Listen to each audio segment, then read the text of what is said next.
For years, I've been talking about the industrial chemical carcinogens, DDT, PCBs, dioxins, crawling up the food chain. How the breast milk of vegetarians may only have 1 to 2% of these toxins.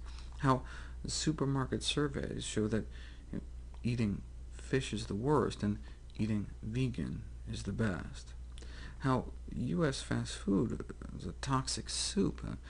Big Mac, cheese pizza, Kentucky Fried Chicken, Haagen-Dazs, showed how the levels were just through the ceiling because these industrial carcinogens build up in animal fat. Even worse at McDonald's and Pizza Hut, but nothing like the levels of toxic waste we expose our children to by feeding them chickens. But I covered these studies in my annual updates like 10 years ago. Thankfully, the levels of these toxins are in decline. Agent Orange was banned in 1970, DDT banned in 72, lead gas 73, PCB 79, and we're seeing the daily intake go down around the world, seeing the levels in our bodies go down, particularly for those born later, so they weren't floating in the womb in it or getting as much in breast milk.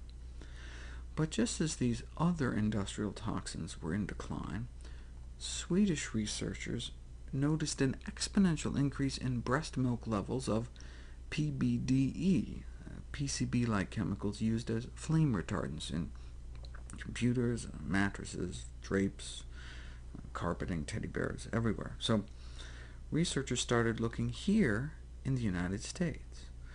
Note that by 1996, Sweden was up to 4. By the same year in the U.S., we were over 40, and now we're over 400. Nursing women in the United States have in their breast milk by far the highest levels of flame-retardant chemicals compared to women anywhere in the world, by literally orders of magnitude.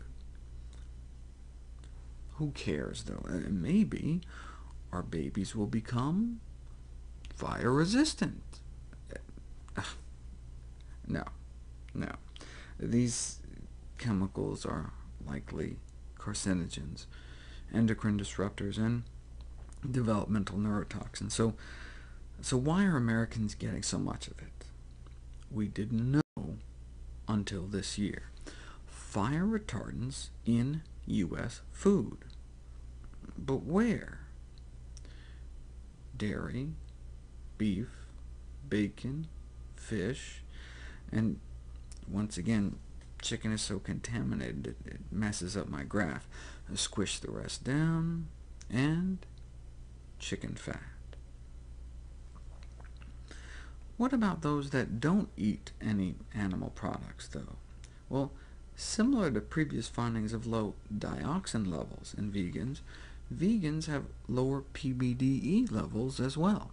And the longer you're vegan, the lower your levels fall.